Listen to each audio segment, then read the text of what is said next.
Bom, boa noite, pessoal. Tudo bem? Vocês estão ouvindo bem o som? Tá tudo ok?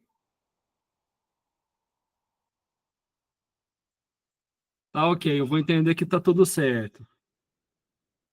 Boa noite. Pessoal, meu nome é Franklin, sou engenheiro de segurança do trabalho, né? Leciono essa matéria tem um tempinho já, né?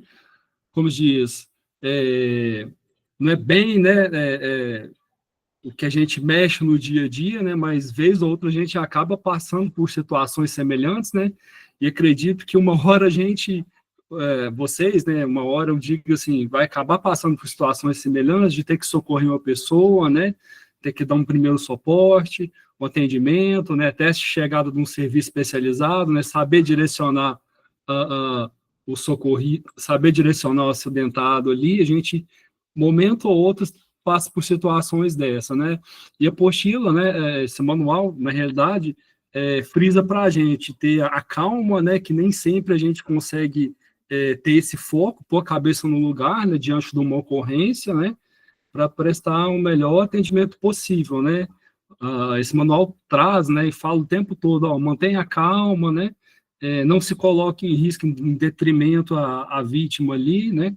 Se bem que no calor do momento ali, muitas das vezes a gente, né, a gente desliga o pensamento lógico ali, acaba apavorando, acaba se arriscando, né? Mas coisa que a gente não deve fazer.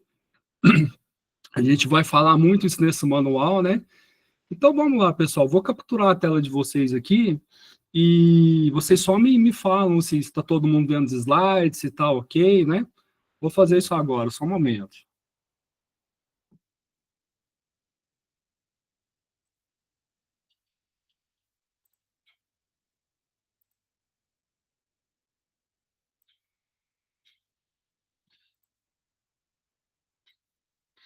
Tá ok, pessoal? Vocês conseguem ver os slides? Só fala para mim que tá ok, a gente continua aqui e qualquer coisa vocês falam, a gente para, a gente conversa de novo. Tá ok? Vocês estão vendo os slides, né? Tá ok. Estou entendendo que sim. Bom, pessoal, primeiros socorros e suporte básico de vida, né? Primeiros socorros, o que eu falei, né? A gente oportunizar o acidentado ali, o melhor atendimento enquanto não chega o serviço especializado, né? Ou, às vezes a gente tem um conhecimento um pouco mais avançado, pode trabalhar um pouquinho melhor aquela situação, né? Ou, né, como o próprio nome já diz ali, suporte básico, né? A gente vai, a gente vai é, propiciar a vítima, né, o acidentado, vamos falar assim, a melhor maneira possível, né, que ela se sinta confortável ali, de repente a gente contorna uma situação para que a equipe especializada chegue na unidade de atendimento e tudo mais e encaminhe da melhor maneira possível essa vítima. Bom, sobre o manual, pessoal, né? Na verdade um manual mesmo que a gente vai trabalhar essa apostila aqui, né? Desenvolvido pela Fundação Oswaldo Cruz, né? Fiocruz. Gente, acho que não preciso falar muita coisa da Fiocruz, né? Que é a maior instituição de biomedicina da América Latina, ali vinculada ao Ministério da Saúde. Então, eles têm, como se diz, né? Toda a credencial para falar, né? E fazer esse manual que a gente vai seguir, vai se orientar aqui. E de antemão, pessoal, já deixo uma dica para vocês.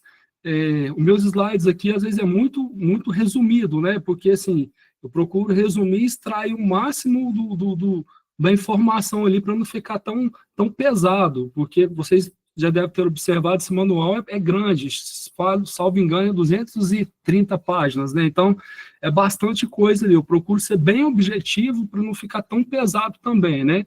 Então, orientação para os senhores aí, para vocês. Estudem pelo manual, deem uma olhada no manual e vejam os slides. Vocês vão ver, assim, que às vezes tem muito resumo ali, né? Que é o resumo do resumo, vamos falar assim, que é mais fácil, acaba sendo mais fácil. Mas dê uma olhada no manual e dê uma olhada nos slides, porque os slides, eles acabam complementando, né? Eu costumo colocar links, se vocês vão ver ali, de simulação, né? Mostrando o passo a passo de como fazer. que ao qual na aula não teria como eu vim passar um vídeo, sei lá, de 15 minutos, por exemplo, 14 minutos, né? Ficaria inviável. Então, sugestão, manual os slides, né? Então, a gente vai ver o que, basicamente, nesse manual aí? Avaliação do local do acidente, proteção à vítima, avaliação do acidentado, né? Sinais vitais, sinais de apoio, sinais vitais ali que indicam a vida, né? Temperatura, pressão, pulso, respiração, tudo isso, né? Que a gente olha no socorro à vítima ali. Sinais de apoio, né? Indica a função, o funcionamento dos órgãos vitais, por exemplo, ali, né? Dilatação das pupilas, cor da pele, a cianose ali, a gente vai ver, vai falar também o rachamento da pele, né, do acidentado, como é que está ali, que ali pode indicar, pode dar indícios de alguma hemorragia, né, vai entrar em estado de choque, então, pode falar muitas coisas, né, estado de consciência, e pessoal, frisar, né, a apostila frisa também, né, esse manual, que a gente deve fazer sempre na medida do possível da gente, dos conhecimentos da gente, né, como diz, eu não sou nenhum médico, né? Essa apostila deixa bem claro, né? Esse manual, a gente não é médico, né? Vai saber certinho diagnosticar, vai saber os pormenores, né? E dar o devido treinamento. Então, esse manual deixa claro, a gente vai oportunizar o acidentado, né? O melhor tratamento possível no momento do acidente ali, até a chegada do serviço especializado, certo? Então, dito isso, vamos lá. Bom, esse é o primeiro encontro de 3 encontros. Considerações iniciais, né? Primeiro socorros, pessoal. Cuidados imediatos que devem ser prestados rapidamente a uma pessoa vítima de acidente ou mal súbito. Não sei se os senhores, né, já passaram, já presenciaram alguma coisa, né? Depois, se vocês quiserem dar o seu relato, eu acho que, né, é interessante e tudo mais. Mas um dos primeiros passos, pessoal, se vocês depararem com isso, né, a gente vai estudar, vai falar isso aqui até por agora e um pouco mais adiante, se manter calmo, pessoal, né, cabeça no lugar, viu o que aconteceu aquilo, né, então, como é que a gente deve agir, né, como é que a gente vai ajudar a oportunizar o acidentado, a vítima, a melhor maneira, né, possível, a maior chance dela sobreviver aí, dependendo do ocorrido. Então, função do socorrista, ó, contatar o serviço de atendimento emergencial. Esses números, pessoal, vocês têm que saber de cabeça aí, ó, 190, 192 ou 193. Polícia Militar, o SAMU, né, e o Corpo de Bombeiros. Isso é de vital importância, pessoal. Isso aí tem que saber decorar de qual é salteado, né? Emergência ali. Ligou, chamou, vai tomando suas providências, né? Chama o apoio, pede a ajuda de quem está perto, né? Normalmente tem alguém perto do acidente, né? Então, você vai ser o elo entre o acidentado e o serviço especializado. Bom, fazer o 2, né? Fazer o que deve ser feito no momento certo, né? A fim de salvar uma vida, prevenir danos maiores, manter o acidentado vivo até a chegada do atendimento, manter a calma, né? Que é assim, manter a calma e a serenidade, com o que a gente falou. Isso aqui, pessoal, parece bobo, mas é de suma e extrema importância. Muitas vezes o acidentado ali, ele tá desnorteado, não está sabendo certinho ali o que fala, né? Não tá bom, não está raciocinando. Então, isso influencia muito no quadro final, né? Na recuperação, no psicológico do acidentado ali. Então, manter a calma, né, é o principal de tudo. Você vai dar calma para ele, para a pessoa que, né, lógico, né, evidente, se ela estiver consciente, né, vai ser, como diz, a metade do atendimento é você se organizar ali, manter a calma e conseguir, né, passar essa confiança para ele. Bom, aplicar calmamente os procedimentos de primeiros socorros, né? A gente vai ver ao longo dessa primeira aula. Pedir que testemunhas removam, manuseiem o acidentado, né? Afastando do local do acidente, também a gente vai ver agora. Por quê, pessoal? Isso aqui é muito importante. No acontecimento ali, no ato, né? Vamos falar assim, a gente fica nervoso, ansioso, na vontade de querer ajudar.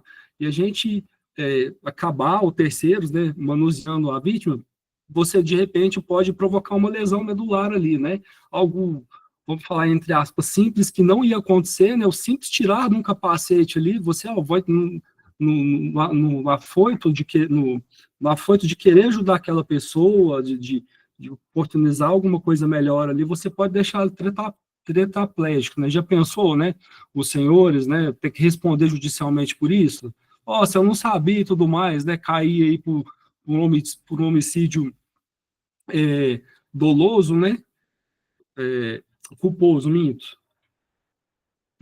Então, como é que vai ficar essa consciência? Como é que a gente vai fazer, né? Então, a gente, muitas das vezes, sabe disso, né? Ainda mais os senhores da área da saúde, aí sabe o que está fazendo, né? Então, a gente não pode pecar nesses detalhes, não, né?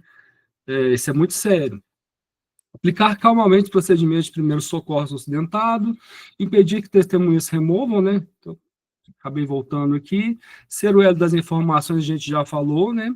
Agir somente até o ponto de conhecimento, né? Que a gente também falou, né? Então, a gente vai fazer somente até o ponto onde a gente conhece. Ademais, é serviço especializado.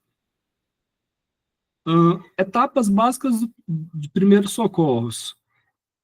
Vamos lá com a primeira. Avaliação local do acidente, pessoal. O carro bateu, o motoqueiro caiu, né? Como a gente deu exemplo, não mexa, né? Se suspeitou ali que teve alguma, e normalmente tem, pessoal, alguma fratura de medula ali, né? Caiu de costas e tal, o negócio foi feio. Não mexe. Não mexe, vê se está consciente, pergunta pelo nome, pergunta o que aconteceu, chega na vítima, no ombro, João, fala mais alto, tá me ouvindo?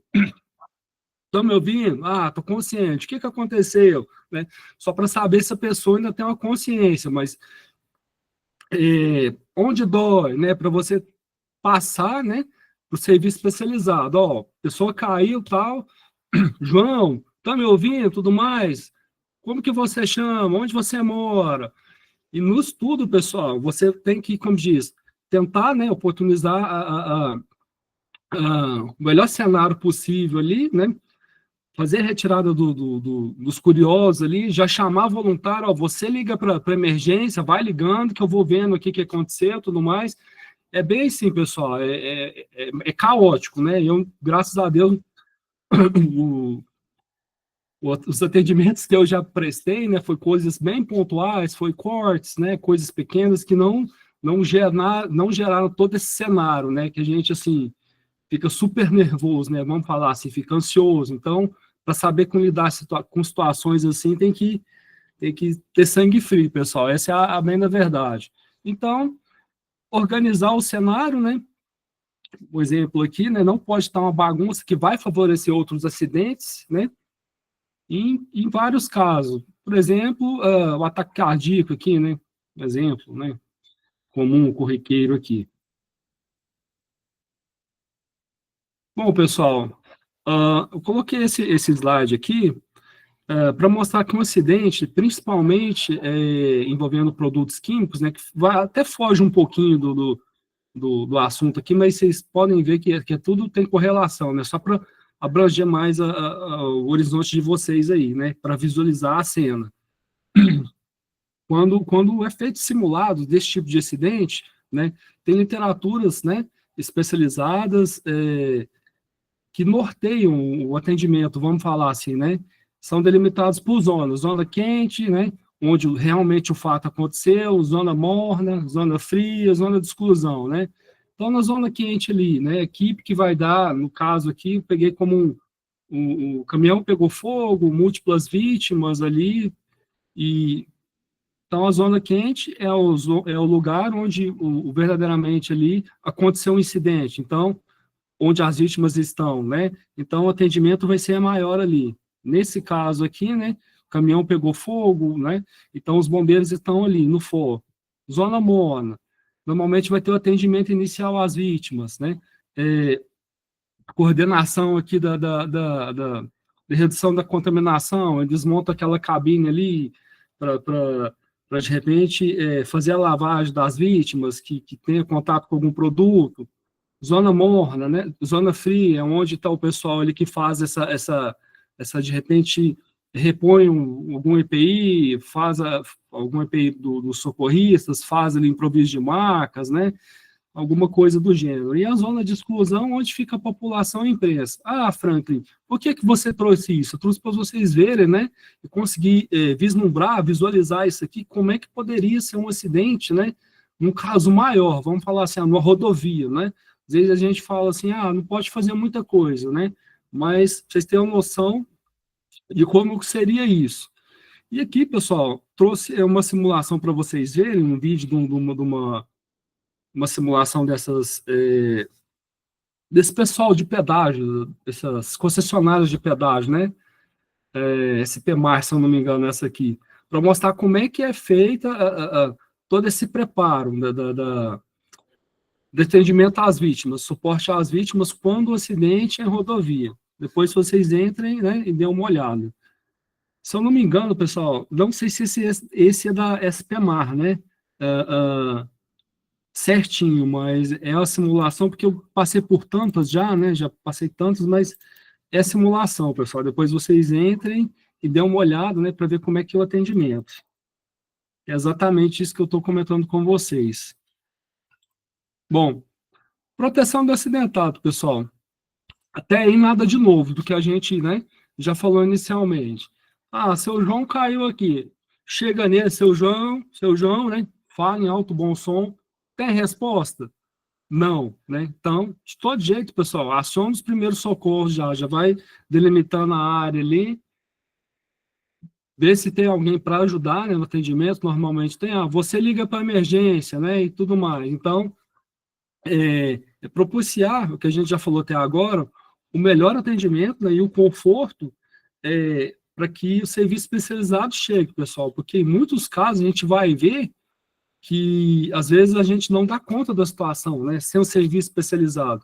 Por exemplo, em casos de choques ali, né, o pessoal entrou em choque, até um certo ponto a gente vai, né, as técnicas de RPC, respiração cardiopulmonar ali, que a gente aplica e faz, né, com o socorrista, no caso, que está dando o primeiro combate ali, com dois, né, você vai pedir a ajuda ali, mas a partir disso aí, né, já é o serviço especializado. Então, a gente deve oportunizar a melhor maneira possível até o serviço especializado chegar. De repente, cobrir a vítima, né, não deixar o corpo dela esfriar, tirar ela da intempéries ali, fazer uma cobertura, né.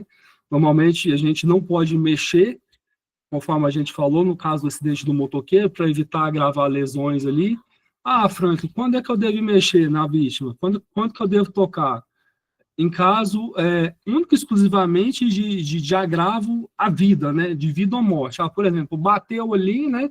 E o carro está pegando fogo, ou derramamento de combustível, então, detrimento é isso, é preferir você tirar a vítima, né? De repente ali ela tem uma lesão medular, do que você deixar o carro pegar fogo e ela morrer. Então, entre ela ficar, como se diz, né, ser um movimento das pernas ali, é preferível isso do que ela, né, tem 100% de certeza de morte ali. Então, somente nesses casos mais graves, pessoal.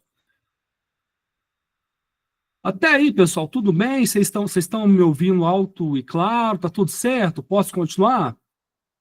Tudo certo, professor. Para mim, está tudo bem. Ok. Obrigado. Bom, a apostila, pessoal, conforme eu comentei com vocês, né, esse manual, apostila, acostumado às apostilas, mas é manual.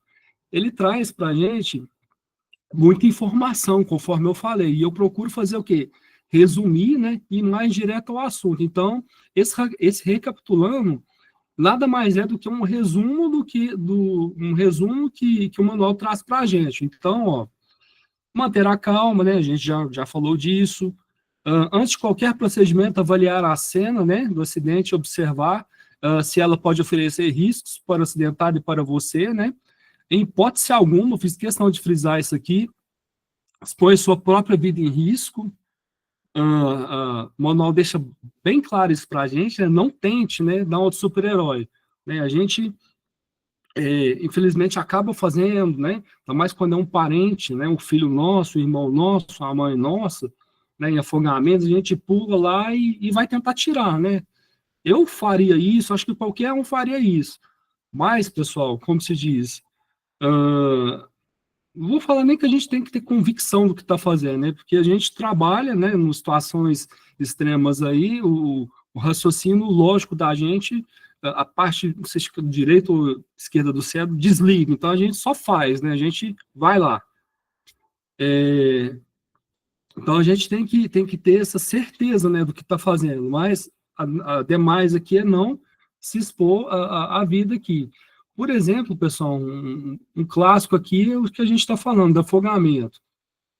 Se vocês forem pesquisar no YouTube, aí tem vários métodos, né, de resgate a essas vítimas, né, abordagens para essas vítimas. Você nunca aborda de frente, né, você tenta abordar pelas costas, né, e trazer a pessoa para você, mas quando você for abordar, ela vai estar se debatendo, né, ela vai tentar te afogar também, você tem que tentar empurrar a pessoa, né, a tapa, a chute, né, fazer o que for para tentar, né, pegar ela da melhor maneira possível ali, mas é complicado, pessoal. Vocês vê que, assim, até o limite do conhecimento mesmo da gente. Por quê? Porque senão pode ser duas vítimas, né?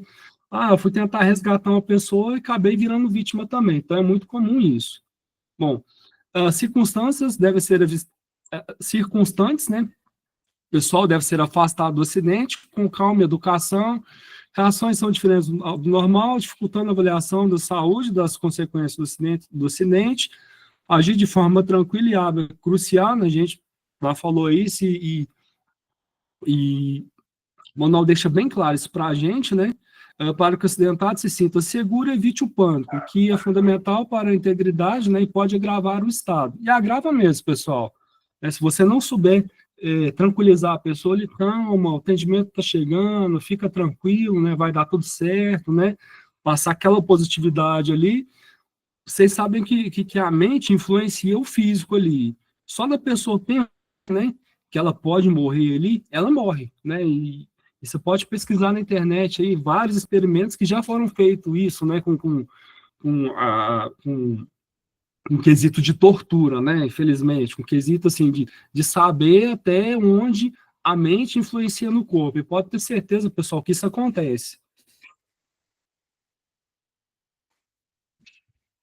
Bom, Uh, em caso de óbito, é necessário contar com os testemunhas, né, para obter a colaboração de outras pessoas.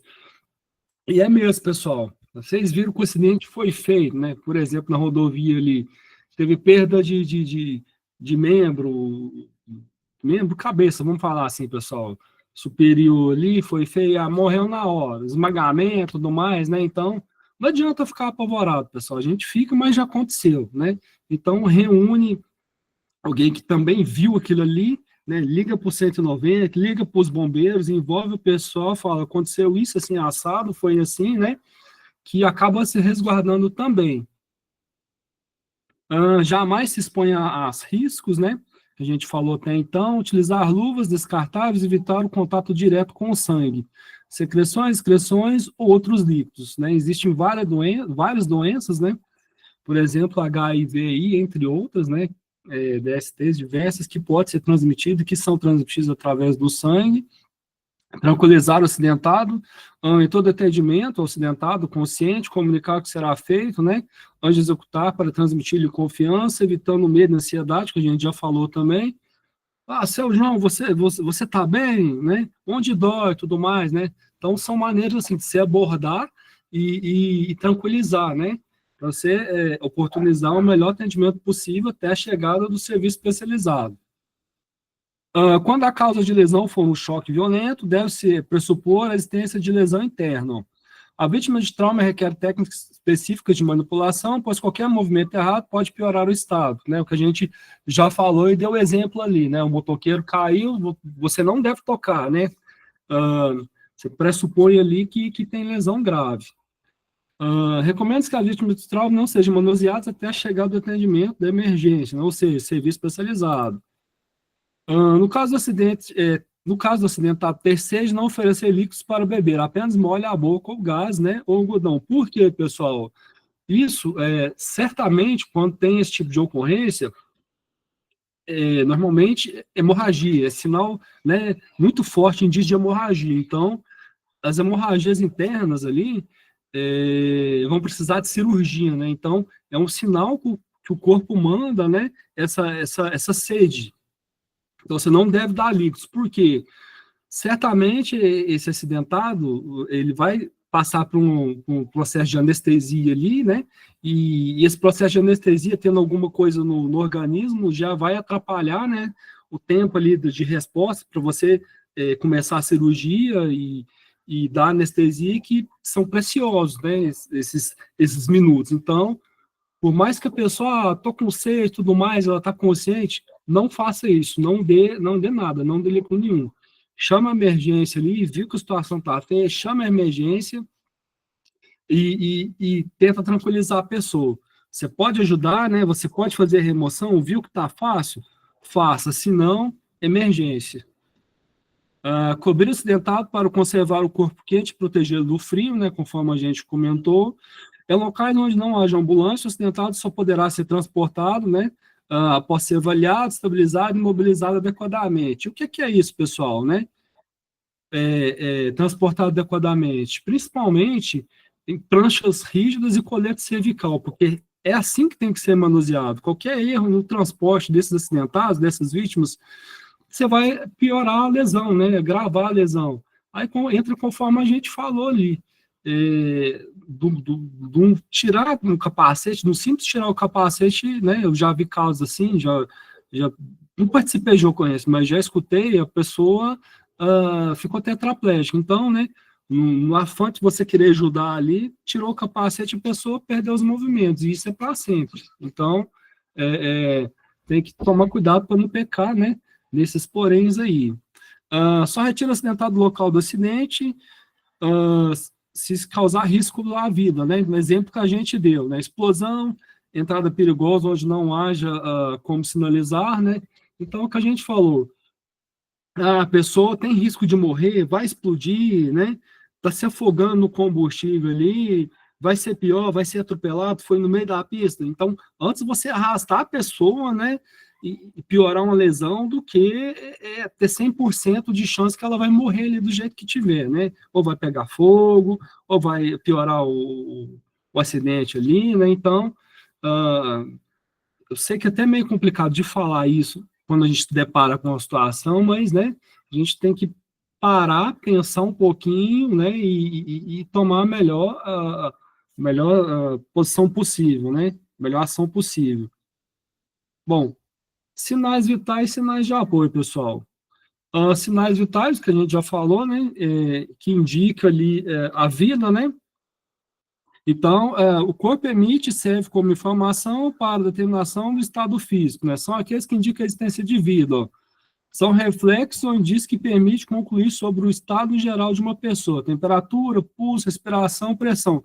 Por que, pessoal, que é importante a gente ficar ligado e saber sinais de vida? Porque quando a gente chamar o serviço especializado ali, eles vão perguntar, como é que tá? Tem pulso? Não tem pulso. Respira? Não respira, né? Então, são sinais, são indícios ali que o serviço especializado vai auxiliar a gente que está socorrendo da melhor tratativa possível, no melhor, né? No melhor fazer possível. Então, é importante esses sinais vitais. A temperatura, ó, aí o manual traz para a gente então, o que seria normal, essa tabela do que seria normal, né? De uma temperatura do corpo humano, ó. Estado térmico em função da temperatura, ó. Subnormal, de 34 a 36, normal, de 36 a 37, ó. Febre alta, né?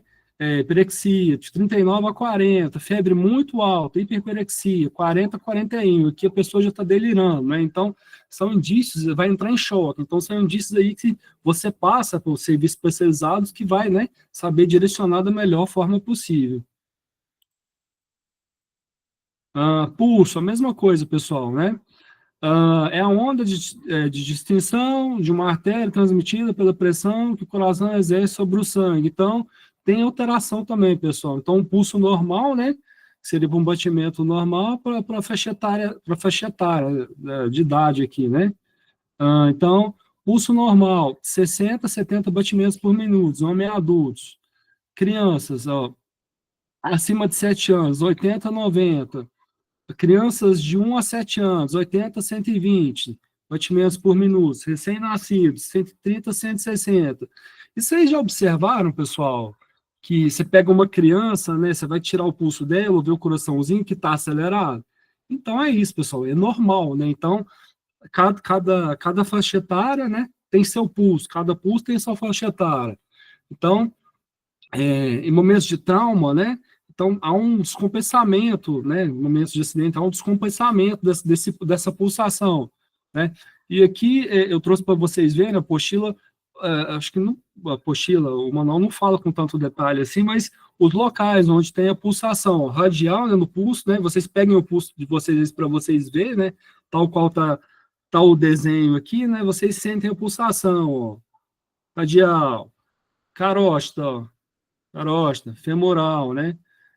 Poplítea, tibial, pedioso. Então, são locais que, né, que vocês conseguem aferir essa pulsação, né? Ver a pulsação.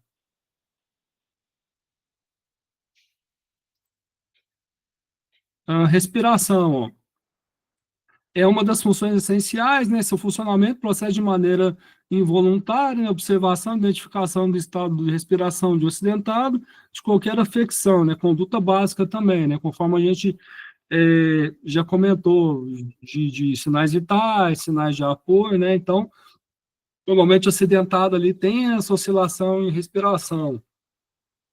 Aí a apostila traz para a gente os tipos de respiração, eupneia, respiração que se processa por movimentos regulares sem dificuldades na frequência média, apneia, né? Ausência dos movimentos respiratórios, que vale a parada respiratória. Isso é coisa séria, pessoal. Essa apneia aqui, né, pegando o gancho que está aqui, quando a gente faz o estudo do sono, é justamente para ver, né, essa apneia aqui. A gente vai na clínica, a gente dorme lá, para ver o que está acontecendo, né? Se a gente está parando de respirar, né, por um período muito grande ou não, né? Ah, Frank, é normal a gente ter uma certa apneia? É normal, tá, pessoal? Dentro do quadro clínico ali da gente dormir, né? Por um pouquinho ali. Mas isso tem uma faixa, né? Que eu não estou muito lembrado, mas tem uma faixa, tem uma tolerância que a gente pode ficar, né? E quanto maior for, a gente corre mais risco de morte. Por quê? Parada cardiorrespiratória, você vai parar de respirar, né? Parada respiratória, você vai parar. Então, tem que ser tratado. Ah, Frank, o que influencia a questão de apneia? Ó?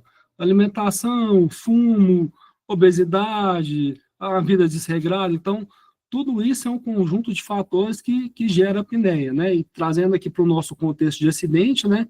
A apneia é a parada respiratória aqui, né? Essa nuance de respiração, né? Entre ter e não ter, por quanto tempo, né? A gente vai ver que, assim, que é importantíssimo, né? A gente tem, assim, no máximo 4 minutos, né, para iniciar a RPC, né? Respiração cardiorrespiratória ali, a respiração cardiopulmonar ali, a ressuscitação para tentar salvar uma vítima ali, né? Então, a gente vai ver que de 4 minutos para frente ali, né, a falta de oxigênio que o cérebro tem é de uma perda muito grande. Então, mais de 4 minutos sem respirar já compromete funções ali cerebrais ali que se tornam reversíveis. De repente a pessoa volta, mas não fala, não anda, né? Então, são pequenos detalhes assim que tem que, como diz, ficar esperto nisso aí. Dispneia, dificuldade na execução dos movimentos, né, respiratórios, vamos pular, né, ortopneia, né, o acidentado só respira sentado, hiperpneia, né, ou hiperventilação, é quando ocorre aumento da frequência, da profundidade dos movimentos respiratórios. Então, tudo isso, pessoal, são coisas, né, são pormenores da gente saber, né, conforme eu comentei aqui, da gente ser essa ponte, né, entre o acidentado e o serviço especializado. Ah, aconteceu um acidente assim, assado, a vítima não responde, e está com quadro de ortopneia, ó. Ela respira, mas está respirando, né, sentado. Então, isso aí o serviço especializado já vai saber como é que, né, que vai tratar o acidentado ali, né, para não ter piora. Ela vai saber chegando lá o que tem que ser feito, né? E vocês notem que, assim, são segundos, são minutos preciosos, né? A diferença entre salvar e perder uma vida, esses detalhes. A pressão arterial, ó. A pressão do sangue que depende da força da contração do coração, do grau de distensibilidade do sistema arterial, né? Ou seja, indo para o final aqui, é a pressão que o sangue exerce sobre as paredes das artérias, ó. Diminui a pressão, aumenta a pressão. Então, o manual traz isso para a gente, né? Esse contraste, né? Mostrando uma coisa que diminui a pressão, outra que aumenta, tá? E a pressão, pessoal, vocês podem notar aí que ao longo do dia, né? Obviamente, ela tem variação, né? O estado emocional, a pressão é uma, um estado é outro. Então, ela traz aí ações, né? Que tanto a pressão pode tá baixa, né? Como tá alta, né? Pode diminuir ou aumentar. Então, mulheres, menstruação, a pressão diminui, gestação, sono, né? Anemia grave. Então, por outro lado, a gente tem aumento da pressão, digestão, né? Excitação emocional, ah, hipertireoidismo, né? Que é a glândula da me fugiu aqui. Que é a glândula, pessoal, da tireoide ali, né? Que, que é a produção excessiva daquele hormônio, né? Da tireoide ali, que é a produção que é responsável pelo metabolismo, temperatura, fertilidade. Então, tem essa disfunção, vamos falar assim também. Então, hipertireoidismo, né? Leva ao aumento da pressão também. Uh, arteriosclerose, né? Os nomes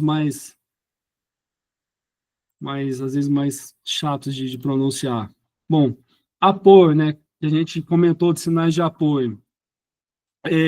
Então, o corpo emite função do estado de funcionamento dos órgãos vitais, né? E pode ser alterado em caso de hemorragia, paradas cardíacas ou fortes batidas na cabeça, né? Ficando evidente o agravamento do estado acidentado. Ó. Então, os sinais de apoio, né? Que conforme a gente comentou aqui, às vezes o serviço especializado, o médico, o bombeiro pergunta, ó, tem dilatação nas pupilas, reage à luz, né? Então, tem dilatação, ou não tem, então tem choque. Cor e umidade da pele, né? Se a noz está roxeada, está azulada, então tem cor, indica hemorragia, né? Está sem cor, indica hemorragia. Está perdendo a cor, indica que tem hemorragia. Estado de consciência, responde, né? Seu João, tá me ouvindo? Não responde, então está inconsciente, ou responde. O que aconteceu? Mobilidade, sensibilidade do corpo, onde está doendo? Então, sinais dá indício para a gente, né? O que fazer e, principalmente, o que passar para o serviço especializado. A dilatação e reatividade das pupilas, ó. A abertura no centro da íris que controla a entrada de luz no olho, ela se contrai na presença de luz e dilata em baixa luminosidade, ó. Se a pupila estiver totalmente dilatada, pode indicar a falta de oxigênio no cérebro, exceto em caso em uso de colírios, né, e assim vai, ó. Então, alterações que provocam dilatação, concentração na pupilas, ó. Estresse, né, parada cardíaca, abuso de drogas, traumatismo, eminência do estado de choque, intoxicação, né, colírios. Então, a gente vê assim que são sinais, né, que servem, né, para a gente fazer essa ponte, né, oportunizar a vítima o melhor atendimento possível, né, porque a gente vai ver aqui, né, que no máximo 4 minutos, pessoal, para você tentar, né, de repente fazer um RPC ali, né, e para ter sucesso, vamos falar assim, né, para que não passe muito tempo sem faltar oxigênio, né, no acidentado. Cor e umidade da pele, ó. A cor e umidade da pele são também sinais de apoio muito úteis no reconhecimento do estado geral do acidentado, né? Uma pessoa pode apresentar a pele pálida, né, cionizada, né, azulada, acidentada, roxeada, hiper, hiperme, hiperemiada, né? Hiperemiada, avermelhada e quente, Então, o manual traz a coloração aqui para a gente, pessoal. Não vou ler tudo, né, mas conforme eu falei para vocês, eu procuro colocar um resuminho bacana para vocês terem uma noção, né, não pegar o manual e aquele mundo velho de coisa, né, mas sugestão, leiam o manual e olhem os apostilas, leiam o manual e olhem os slides, vocês vão ver que tem um resumo bacana nos slides, assim, que vão facilitar pra caramba na hora do estudo. Alteração, ó, cianose, pele azulada, ó, ocorrência, o que pode ter acontecido? Exposição ao frio, parada cardiorrespiratória, estado de choque, ó. Palidez, hemorragia, parada cardiorrespiratória, exposição ao frio, ó. Vou pegar mais uma aqui. Pele amarela, ó.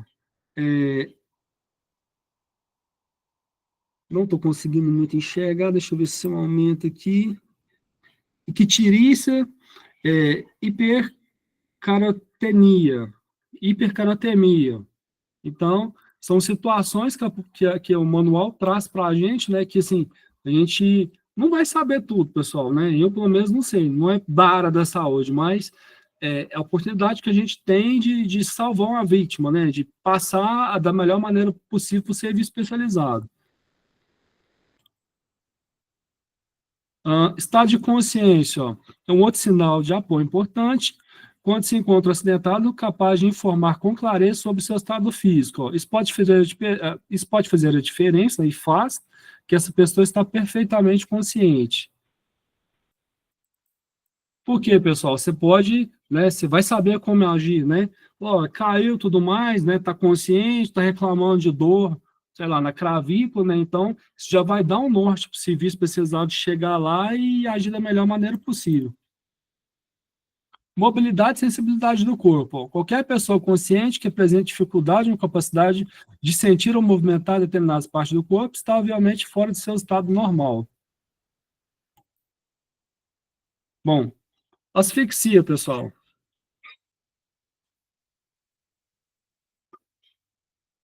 Até aí tudo ok, né? Então vamos dar continuidade aqui. Bom, principais causas. Bloqueio de passagem de ar. Exemplo clássico, pessoal. Engasgo de criança, né? A gente vai ver uma série de manobras, né? Uma série de coisas, né? De coisas que eu digo assim, de manobras de processo que a gente pode tentar fazer, né? Para que, né? Não, a pessoa não morra asfixiada, né? De repente, um caso de bloqueio de passagem de ar, né? Caso clássico, engasgo. Então, principais causas, bloqueio de passagem de ar, como exemplo que eu trouxe para vocês aqui de bebê, né? Que é apavorante isso aqui, graças a Deus nunca oportunizei isso, não, tive essa oportunidade de passar por uma experiência dessa, mas é comum, né? Super comum. Esses dias, um primo meu passou, né? Veio comentar para mim que ele estava jogando bola e o bebê, assim, né? Engasgou perto dele, a mãe só entregou a criança, falou: toma, salva o meu filho. É isso que a apostila, o manual fala para a gente. Tem e mantenha a calma, porque a mãe não tinha cabeça. Ele pegou a criança, virou a criança, fez o tamponamento, né? Fez esse procedimento dos tapinhas, a taponagem dos tapinhas nas costas aí, e a criança desengasgou. Por isso que é o que o manual fala para a gente: tenha a cabeça no lugar e sangue frio nesse momento, né? Por mais que a situação pareça, né, desconcertante, mas a mãe simplesmente virou para o meu primo e falou: ó, tem engasgado, salva meu filho. Então, cabeça fria, pessoal, né? Tentem, né, ter a cabeça fria. Na hora ele já foi tentando o procedimento, a mãe já pediu, ó, liga para os bombeiros aí, né? E deu certo, ele conseguiu desengasgar a criança antes que os bombeiros chegassem. Então, principais causas, né? Uma, bloqueio de passagem de ar. Insuficiência de oxigênio, aqui eu trouxe umas fotos só para né, para lembrar a falta de oxigênio, né? Claro que né, às vezes pode ser caso de acidente, mas só para frisar isso aqui, um rapaz aqui numa montanha, né, claro, obviamente que vai ter uma deficiência de oxigênio, ou ou gases, ou gases, escapamento ali de carros, enfim, né? A fumaça, no caso aqui dióxido de carbono, tudo mais, mas só para frisar, né? Para ficar mais fácil, né? O entendimento. Possibilidade do sangue transportar oxigênio, paralisia do centro respiratório, que é comum, pessoal, em caso de acidentes com eletricidade também, né? De repente a pessoa toma um choque, né? Às vezes um choque não muito grande, pessoal. Por curiosidade, vocês sabiam o quanto de choque que o coração já começa a fibrilar ali, já começa a ter diferença no seu batimento normal ali, no seu ritmo cardíaco? Então, é milivolt, pessoal. É assim, como se você pegasse uma escala de um volt ali e dividisse por 1000, né? Então, é mil, né? Então, pouquinha coisa já interfere no coração ali, né? E essa pouquinha coisa já leva uma parada ali, uma arritmia cardíaca, que leva uma parada, a pessoa já vem a óbito por pouquinha coisa. Então, né? O choque, uso de álcool, né, que é comum. Quantas vezes vocês já ouviram falar que a pessoa, né, tem até nas redes sociais aí, a pessoa bebeu, sei lá, 50 latinhas, né, exemplo, né, chutando, bem, ó, bebeu 50 latinhas e morreu. O pessoal brinca, descanse, guerreiro, né, sabemos que o limite é 49. Mas falando sério aqui, quantas vezes vocês já ouviram falar que a pessoa morreu, né, entrou em coma alcoólico, né, então, a pessoa parar de respirar, a pessoa parou de respirar, né? Deu um problema no centro respiratório do cérebro ali por coma alcoólico. Então, é comum, pessoal, faz parte também. Envenenamento e o uso de drogas, né? Overdose. A pessoa usou tanta droga, né, que deu problema no centro respiratório ali e veio a óbito. Compressão do corpo, né? Que é comum em traumas também, a pessoa ou caiu de peito, né? Ou ficou preso nas ferragens ali, então ela comprimiu a parte torácica ali, né? Então, faltou ar, né? Teve um traumatismo do do tórax, então ela veio a óbito, né? Então ela não conseguiu respirar direito. Nesse caso, né, identificação da dificuldade respiratória pela respiração aqui, diante das vítimas inconscientes. Você vê que a pessoa ali deu uma pancada ou ficou presa nas ferragens, né? Por exemplo, ela tá com aquela respiração pesada, né? Que você vê o peito dela, dificilmente faz aquele movimento de subir e descer, né? Então você vê que tá difícil a respiração, né? Pela falta de ar, que se queixam conscientes, ou pela cianose, né? Acentuada no rosto, pela coloração no rosto ali dos lábios e das extremidades, dos dedos, né? Então, servirá de guia para o socorro à vítima. É o que a gente tem falado, que a gente falou agora. Então, esses sinais vitais, sinais de apoio, né, principalmente, oportuniza a gente ali a passar para o serviço especializado. A pessoa caiu, assim, assado, não está respirando direito, ou só respira sentada, né? Conseguiu ficar sentado. Então, o serviço especializado, ela vai saber chegar ali, né? E oportunizar o atendimento mais rápido, né? E melhor possível. Por quê, pessoal? Em função disso aqui, ó. De 3 a 4 minutos, as atividades cerebrais, se não de 3 a 4 minutos, as atividades cerebrais estarão totalmente ocasionando a morte. Ó. Por quê? Falta de oxigênio no cérebro. Parece um tempo muito pequeno, e é muito pequeno. É um tempo, assim, da gente desesperou, a hora que viu, a pessoa já veio a óbito. Então, o atendimento tem que ser feito nesses primeiros segundos aí, pessoal. Nesses primeiros minutos. Dentro do que a gente já falou até agora, dentro do conhecimento técnico da gente, dentro do possível.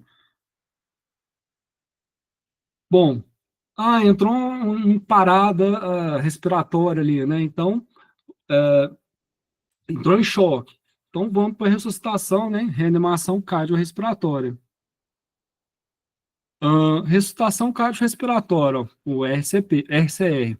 É um conjunto de medidas utilizadas no atendimento à vítima de parada cardiorrespiratória, né, PCR, ou seja, a interrupção repentina da função de bombeamento cardíaco. É chamada de parada cardiorrespiratória o cessamento total da respiração devido à falta de oxigênio, né, excesso de gás carbônico no sangue. E vocês sabiam, pessoal, que em ambiente público, vocês têm, por obrigação, notificação ali, ter o DEA, né, o desfibrilador externo automático? Então, tem que ter, por exemplo, em shoppings, né, em lugares muito movimentados, né, nas edificações, tem que ter esse DEA. Esse DEA, pessoal, não sei se já tiveram a oportunidade de olhar como é que funciona um desfibrilador, assim, de perto, mas ele é automático, ele fala o que você tem que fazer, como que você tem que fazer, né? Mas, pelo menos os que eu vi, não mostra a massagem, pessoal, tal qual o senhorzinho está realizando aqui na pessoa adulta, né? Que tem que ter os cotovelos todos retos, né? Estendidos, uma mão entrelaçada à outra, né? Ele não mostra isso, né? Ele pergunta se fez a massagem, né?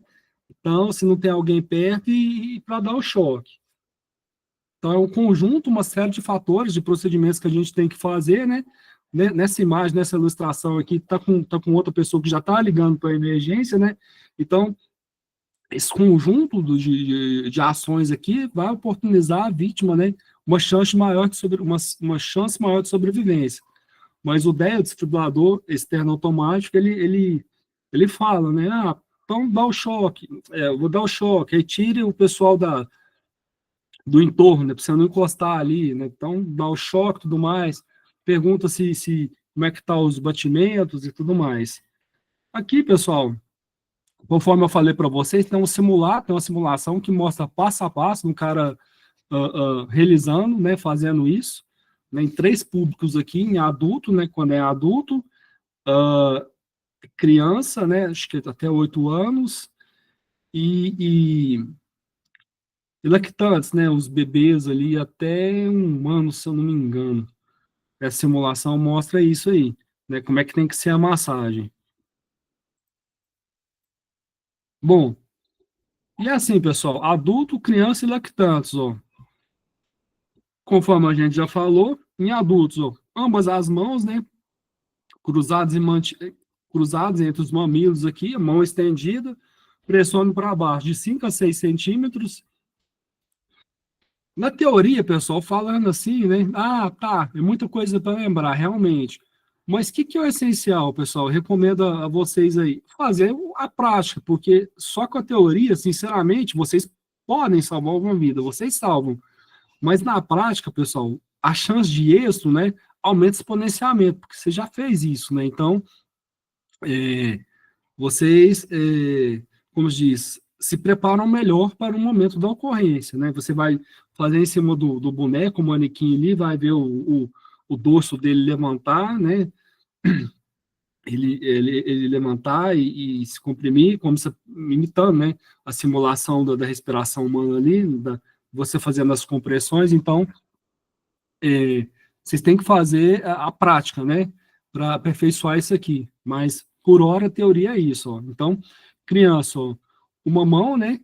Estendida, porque senão, se você forçar, você vai fraturar, acaba gerando fratura, né? Você vai piorar a lesão. Então, uma mão entre as maminhas, pressione, né? Para baixo, mais ou menos, 5 centímetros, né? Falo mais ou menos, mas 5 centímetros. Falo porque, com exatidão, na hora que você está fazendo a massagem, mais ou menos você tem noção que é uns 5 centímetros. Então, por aí, ó. Em lactantes, né? Em bebês, ó. 2 dedos, né? Logo abaixo da linha dos mamilos, pressione para baixo, né? 4 centímetros. Mas, a bem da verdade, você na hora numa situação dessa, você não vai saber se tem 4, 5 centímetros. Então, mais ou menos, você vai ter a noção, né? Então, é isso. Por isso a importância da prática, ó. Em adulto, pessoal, 32. O que é isso aqui, Frank? É pressões e compressões e ventilações. Então, eu vou contar 30 compressões ritmadas, ó. 1, 2, 3. 1, 2, 3. Aí tem um ritmo certo, pessoal. Tem que cadenciar esse ritmo, né?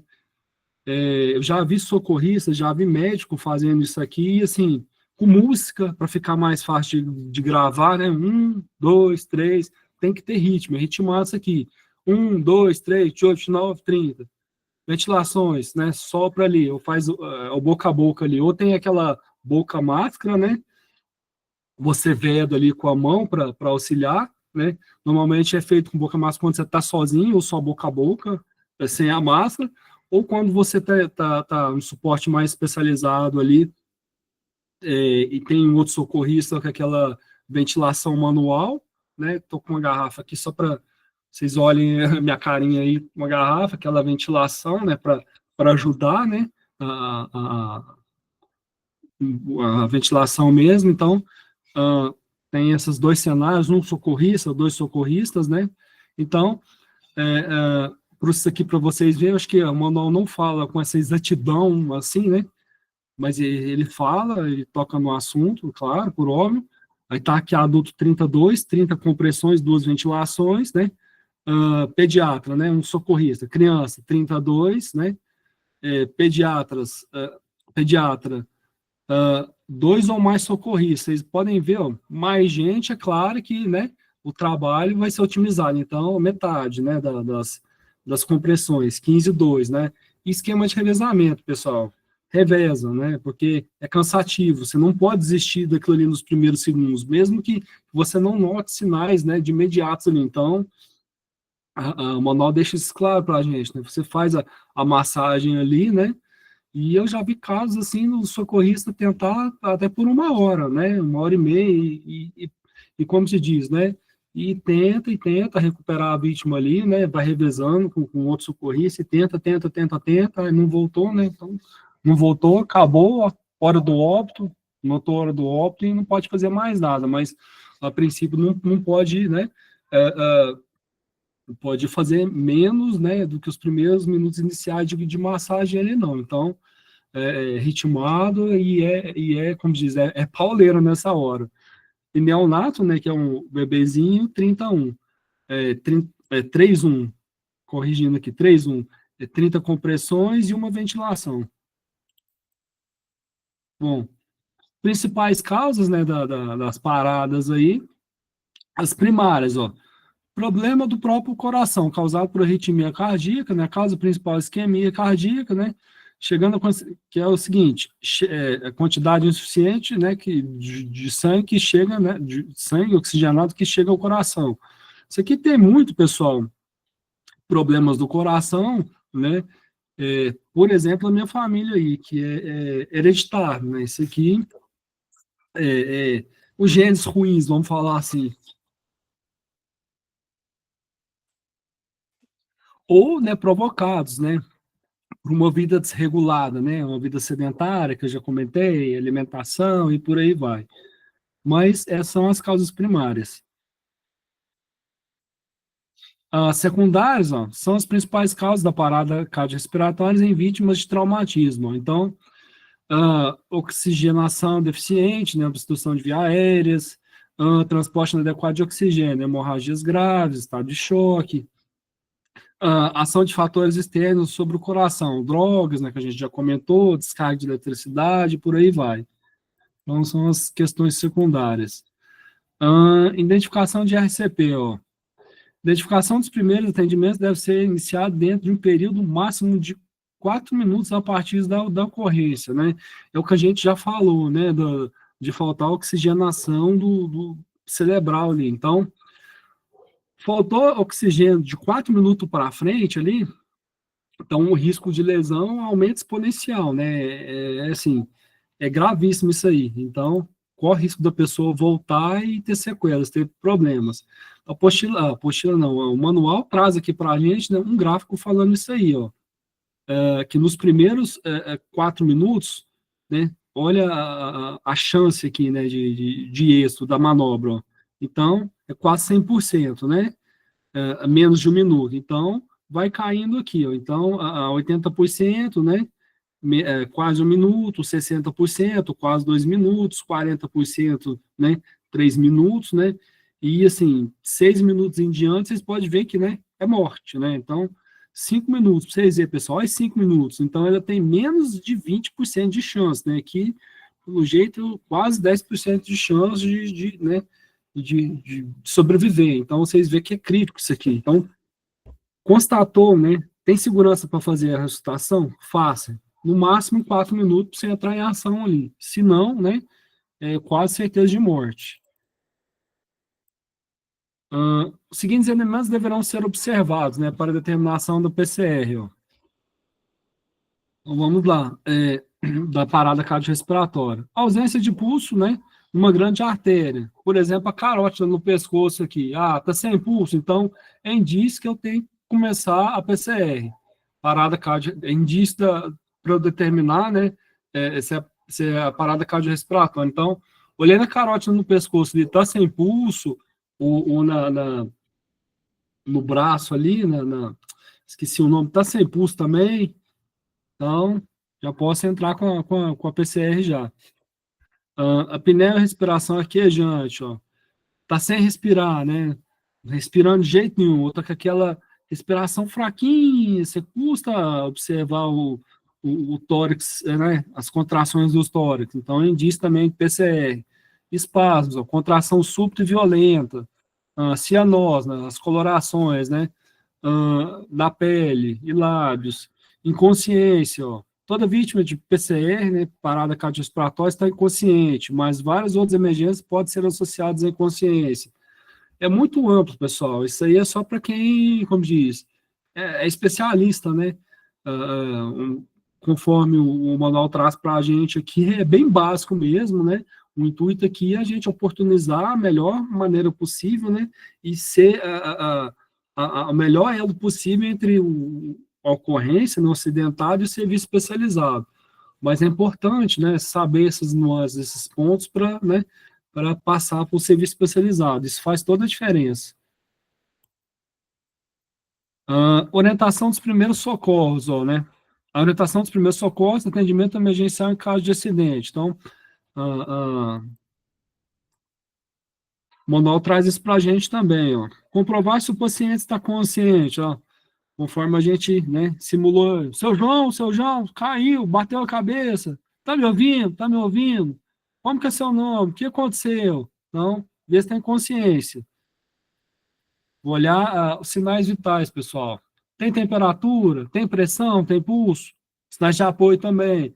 Pupila dilatou? Como é que está o estado da pele, né? Então, isso aí já vai me dar um norte para eu passar para o serviço especializado. Comprovar se respira. Ó. Está consciente? Está consciente? Então, aplicar os primeiros socorros indicados no caso. Desobstruir a passagem do ar. Se não respirar. Está respirando? Colocar a vítima em posição lateral de segurança. Se não recobrou a respiração, iniciar a respiração artificial. Se recobrou, colocar lateralizado ali, posição de segurança.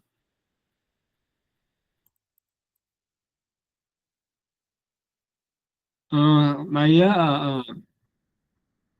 o manual traz isso para a gente, né, conforme a gente já comentou e falou das compressões aqui, né, 32, 15,2, 3,1 para bebezinhos lá, né, então, colocando a mão no meio dos mamilos, né, e tudo mais, mas figuras, pessoal, né, foi bem o que eu falei, se tiverem a oportunidade de fazer isso aqui na prática, né, acho que o curso de vocês tem a prática que mostra aqui, façam, porque faz a diferença. Na hora do aperto lá, a gente olha, né, normalmente, meu caso, né, falando por mim, tem a dúvida ali, tem a teoria, mas na hora da prática, né, então, a gente acaba, muitas vezes, pecando por não saber, né, utilizar a manobra aqui, né, e é uma vida que se vai porque eu não tive a segurança, né, de fazer e não sabia fazer, não sabia teoria, mas não tinha ação prática, né, de fazer aquilo ali. Então, faz toda a diferença. Veja um simulado lá, né, o jeito que o rapaz faz, ver as nuances do processo, né, ajuda, mas que edifica como se diz, o que edifica e reafirma o conhecimento é a prática. Sobre a massagem cardíaca, ó, absolutamente contraindicado cessar a massagem por um tempo superior a alguns segundos, conforme a gente já falou. Tem que, né, pauleira ali, tem que tentar até o serviço especializado chegar, porque faz toda a diferença, ó. Pois a corrente sanguínea produzida pela compressão externa é inferior à normal. representando apenas 40 a 50% da circulação normal. Portanto, qualquer interrupção maior no processo diminuirá a fluência, né, do sangue no organismo, ou seja, o organismo já vai trabalhar com a capacidade, né, nominal aqui, né, normal, de 40 a 50% da circulação. Então, se a gente não fazer aquelas, claro, né, pessoal, sabendo fazer a manobra, se a gente desistir nos primeiros instantes que não há resposta, né, do acidentado, ele provavelmente, né, bem capaz de ir a óbito aí, né, porque parou cedo, né, porque não esperou, não teve a paciência, né, de normalizar o sistema ali, né, ou de dar indícios disso aí. Aí o manual traz isso para a gente aqui, né, traz o que a gente já viu anteriormente aqui, traz as compressões e as ventilações, ó, as respirações, ó. Frequência das manobras, né, de ressuscitação cardiorrespiratória, ó.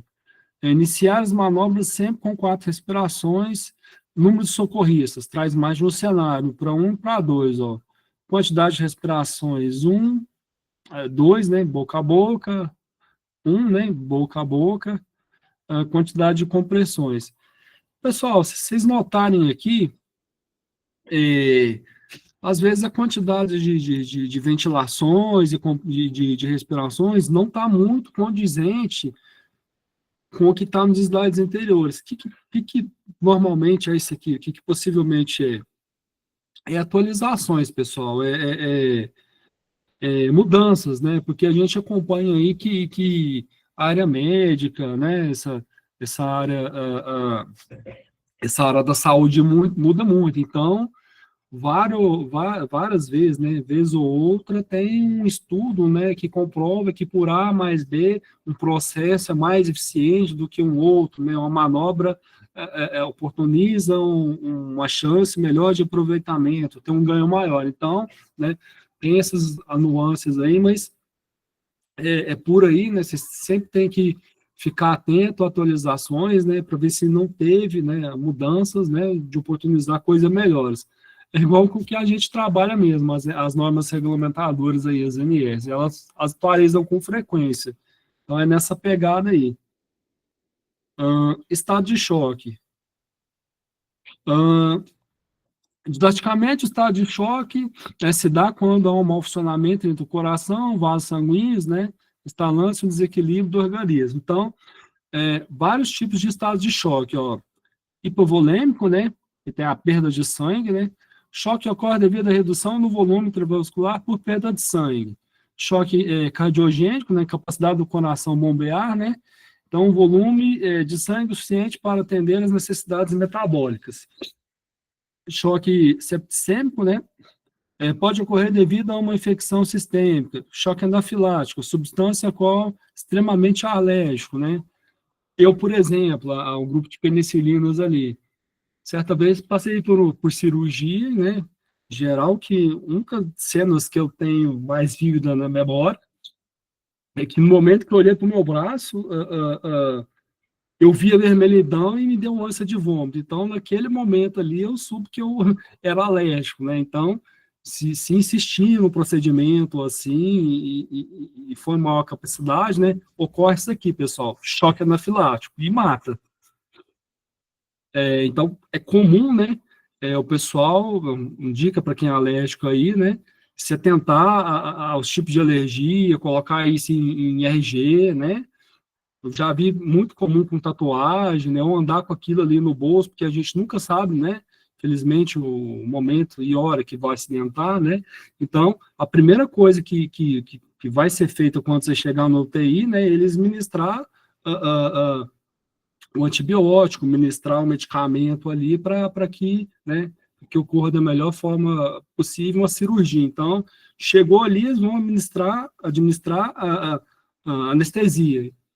Aí, numa dessa aí, você pode, né, vir a acontecer o choque anafilático, porque você não sabia que era extremamente alérgico àquela anestesia, aquela substância ali. Choque neurogênico, né, transição da medula espinhal ou pelo uso de medicamento, né, exemplos, né, que pode vir gerar o choque neurogênico. Então, o choque decorre da redução de tônus vasomotor, normal por distúrbio de função nervosa, que é uma parte mais técnica, pessoal, do manual aqui para a gente, da apostila.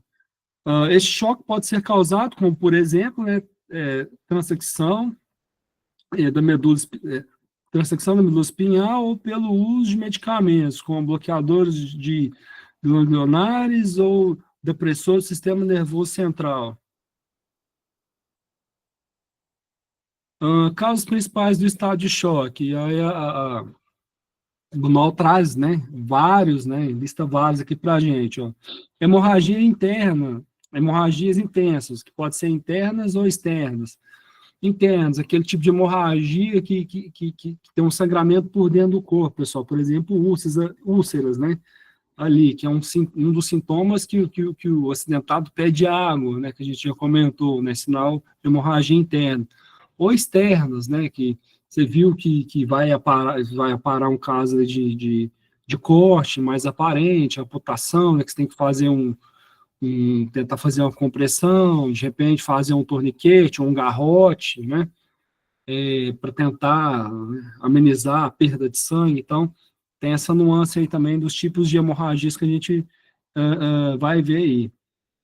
Infarto, taquicardia, né, vamos pegar aqui, queimaduras graves, envenenamento, né, septicemia, septicemia, né, que é a infecção, a famosa infecção generalizada ali, é causada por N coisas, fungos, bactérias, né, então, a pessoa veio a óbito por septicemia, então ela desenvolveu uma infecção generalizada ali. Sintomas, ó, pele pálida, úmida, pegajosa e fria, cianose, né, roxeamento, de extremidades, orelhas, lábios, pontos dos dedos, medo, né, ansiedade, sede intensa, visão nublada, náusea e vômitos, taquicardia. Prevenção de choque, pessoal. Não há muitos procedimentos de primeiros socorros a serem tomados para tirar a vítima do choque. Ó. O intuito é prevenir o agravamento e retardar a instalação do choque. É o que a gente já falou até agora, né? A gente comentou também muito aí. Tem coisas, pessoal, que a gente não tem o conhecimento técnico para tal, né? Que a gente pode agravar a situação. E o caso é isso aí, choque. A pessoa entrou em choque, né? Então, vai lateralizar a pessoa, virar ela de lado, né? Ver o que você pode deixar ela mais confortável ali, de repente colocar alguma coisa na cabeça dela, né? Deixar ela mais confortável, colocar aquecer ela para o corpo não perder calor, tirar da intempéries ali, cobrir com alguma coisa. E no mais, pessoal, principalmente estado de choque, serviço especializado, né? O 92 e o 93. Bom, deitar a vítima, né? Deve ser deitada de costas, né? Até aqui está de costas. Afrouxar as roupas da vítima no pescoço, peito, cintura, né? Verificar se há presença de próteses dentárias, objetos, tudo mais. Tá de costas, pessoal? Tá de costas. Pode ser de lado? Depende, né? Depende. Cai naquilo que a gente falou. Tem suspeita de fratura? Você viu como é que foi o acidente? Você acha que pode ser alguma coisa, pode se agravar a lesão, pode, de repente, ser alguma coisa medular ali, então, né? Preferível não mexer. Né? Mas no mais é isso. Né? Você vai oportunizar a vítima a uma coisa melhor, né? Uma oportunidade melhor, né? Um estado melhor ali, pontualmente, até o serviço especializado chegar. Mas o manual traz aqui para a gente de costas. Respiração. Verificar quase que simultaneamente se a vítima respira. Deve estar preparado para iniciar a respiração boca a boca, entrar com o RCP ali. Caso a vítima pare de respirar. Né? E se você tiver, né, certeza que você está fazendo, tiver um pouquinho mais de conhecimento, né? Você pode e deve ser feito. Deve ser feito isso aí. Pulso, ó. Enquanto as providências já indicadas são executadas, observar o pulso da vítima. No caso do pulso da vítima apresentar-se rápido e fraco, né, taquifigmia, né, esses termos da área da saúde aí. Né, é importante saber para passar para o pessoal especializado. Conforto. Dependendo do estado geral e da existência ou não da fratura, a vítima deverá ser deitada da melhor maneira possível, né? É o que a gente falou, né? E até, como diz, colocou em vistas aqui, né? Ah, é de costa, é do lado, né? Isso cai no conforme você vê que está o estado da pessoa, né? Para ver se não agrava uma lesão, né? Então, em situações é de costa, é de lado, então isso vai depender, né? No momento da cena que você se deparar ali, no momento do seu atendimento. Dependendo do estado geral da existência ou não, a fratura, a vítima deverá ser deitada da melhor maneira possível, né? A depender do acidente, significa observar se ela está sentindo frio e perdendo calor. Se for preciso, a vítima deve ser agasalhada com cobertor ou algo semelhante, né? Como a lona, o casaco, etc. Isso, né? Para aumentar as chances, né, de vida dessa vítima. Transporte de acidentados. E eu coloquei, pessoal, mais resumido, porque na apostila traz N jeitos, assim, traz com uma vítima, com duas, com três, com cinco, né? Acho que, se eu não me engano, eu coloquei até com três, porque a partir daí, né, já torna meio que repetitivo, né? Faz a mesma coisa, né? Só que para mais gente, com 5 pessoas. Então, cai no que eu falei. Vejam o manual, né? A apostila e vejam os slides. Transporte acidentado.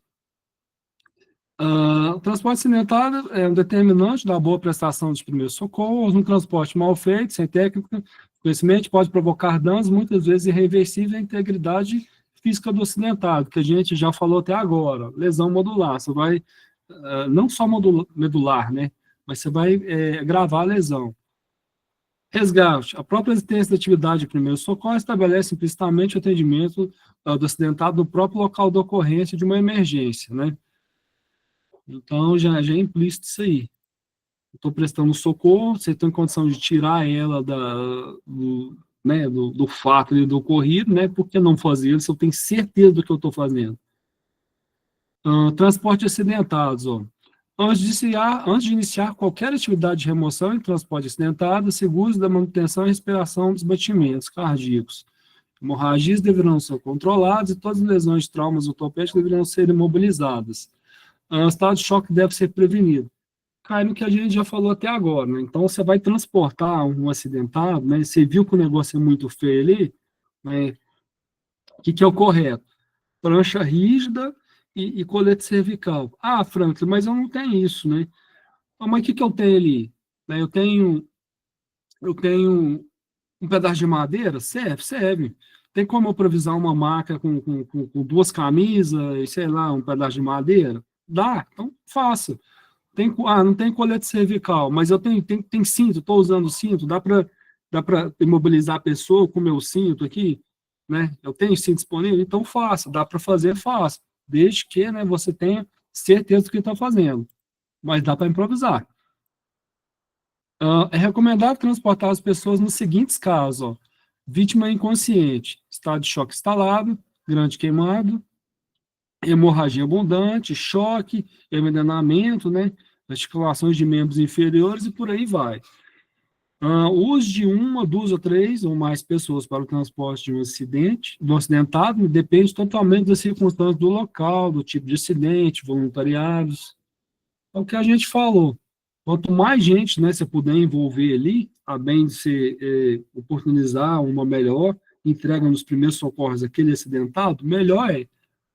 Mas aí o que a gente vê, né, olhar a cena, né, aí cai naquele zoneamento que a gente viu. Vocês lembram? Zona quente, zona morna, zona fria, zona de exclusão.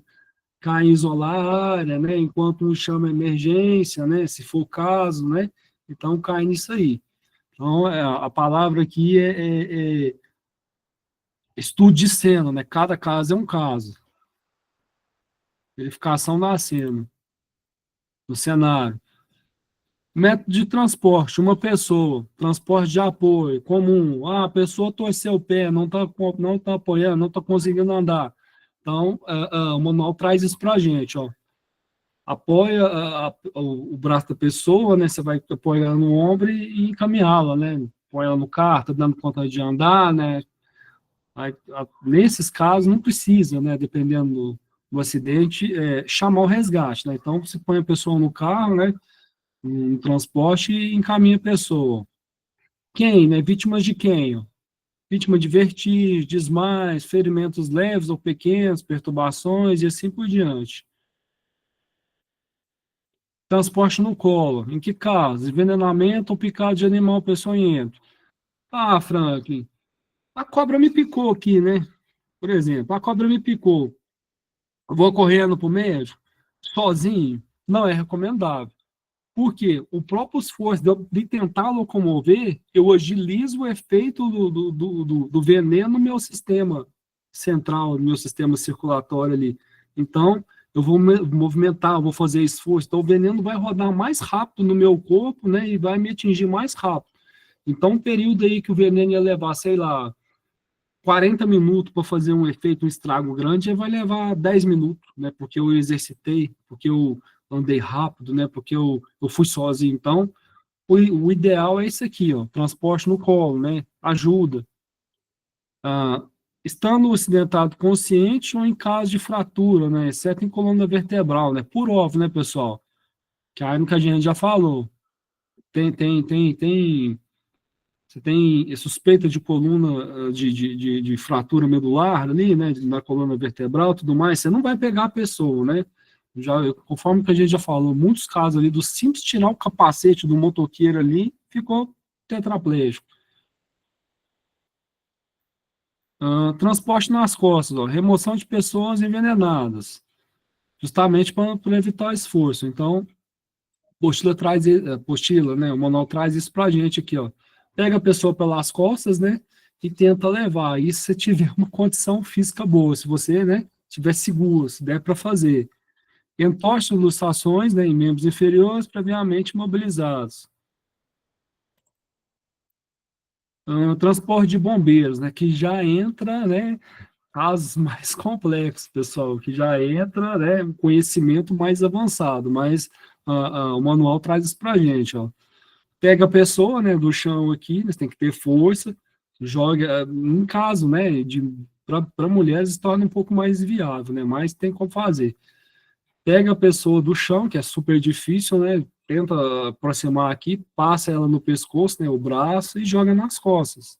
É mais difícil? Requer técnica? Requer. Então, tem coisas que é mais difícil, mas, né, para profissionais especializados, principalmente em resgate, bombeiros, né, e tudo mais, e atendimentos aí. Esse transporte pode ser aplicado em casos que não envolvam fraturas e lesões graves, ó. É um meio de transporte eficaz e muito útil se puder ser realizado por pessoas ágeis fisicamente, principalmente. Ah, transporte de arrasto em lençol, ó. Manobra de retirada de incêndio com suspeitas de fraturas de coluna de veículos. Aí cai no que a gente já falou, né?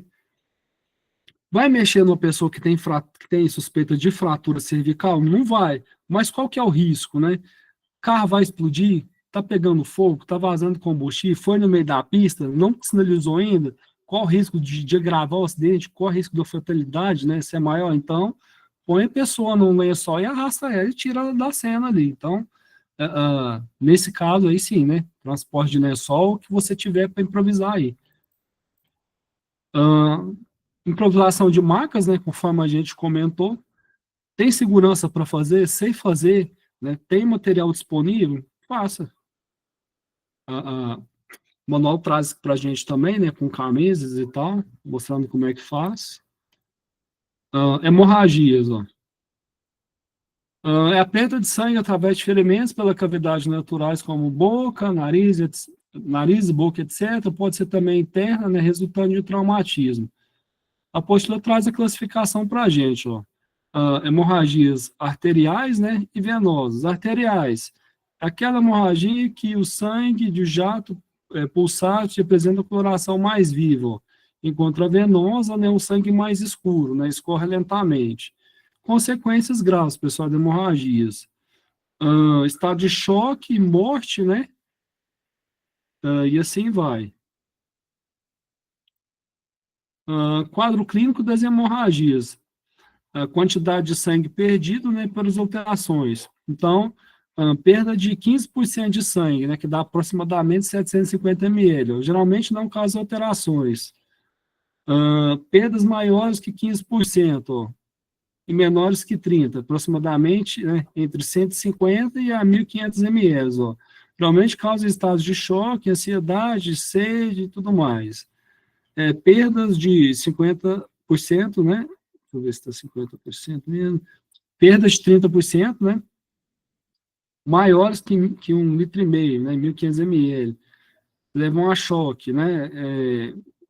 Descompensação com hipotensão, alterações, tudo mais, né? Nesse caso, ia precisar de transfusão. Opa. Perda de mais de 50%, choque irreversível, parada cardiorrespiratória, morte. Torniquete, pessoal. É mostrado também, né? O manual traz isso para a gente, como é que faz o torniquete, como é que você tem que fazer, né? Com camisa, um lençol, material que você tiver à disposição na mão no momento da ocorrência. Tem uma simulação para vocês verem também como é que pode ser feito o torniquete, o garrote, enfim, né? Você falado nas simulações.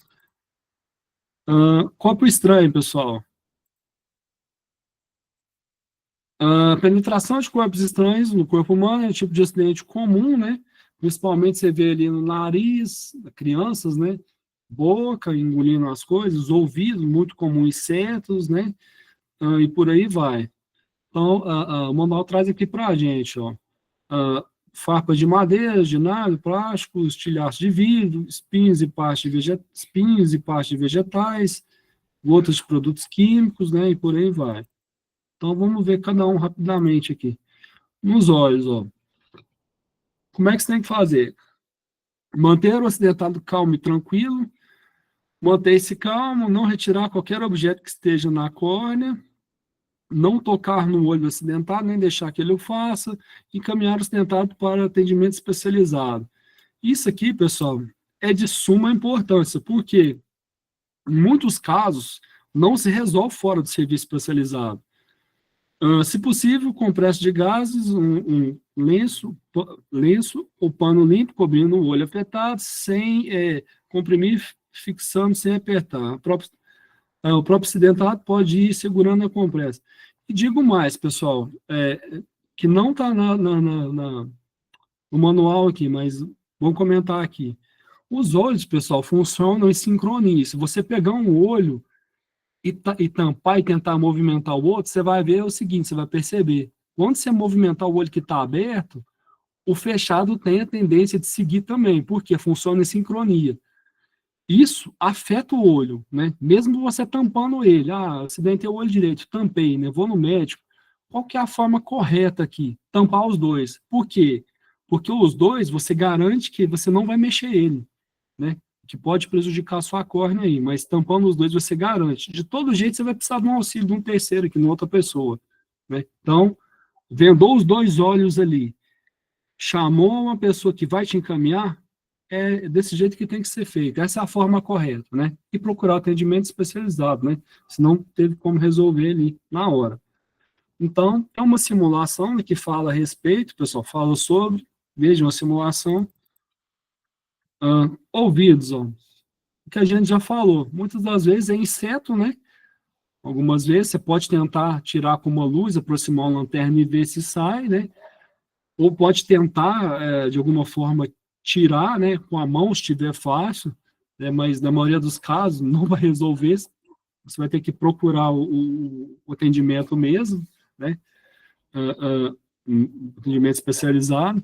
Se o objeto não sair ou houver risco de penetrar mais, deve procurar um serviço especializado. Isso aí não tem jeito, pessoal, tem que ser um serviço especializado. A garganta, né, principais técnicas recomendadas, taponagem, a gente mostrou lá no começo, né, o tapinha, ou manobra de Reynolds, se eu não me engano. Tem um segundo nome nisso aí, essa manobra também, que basicamente são as mesmas coisas, ó. Esse tapinha, né, em caso de bebê, com a palma espalmada em forma de concha, taponagem, a tapotagem, né, a criança, esse apertinho, né, em adulto, a pressão maior, né? E também está a simulação, pessoal, falando sobre recomendação, né? Olharem, né? As simulações e conforme a gente já comentou e vem comentando desde o início, leiam a apostila, né? E vejam os slides. Vocês vão ver, sim, que um complementa o outro. Deixa eu voltar aqui. E é isso, pessoal. Gostaria de agradecer, né, pelo ensejo da aula aqui. Meu muito obrigado, né? A gente vê que é um material muito grande para ser estudado. Não deixe de última hora, já vão olhando os slides, enfim, os manuais, né? Qualquer dúvida, estou à disposição, né? E até a próxima aula. Fica aí meu muito obrigado. Qualquer dúvida, vocês podem perguntar ou agora ou depois, né? Fique à vontade. Se quiser, é só chamar. Ou se não, né? Guardem as dúvidas e a gente responde numa próxima aí. Obrigado.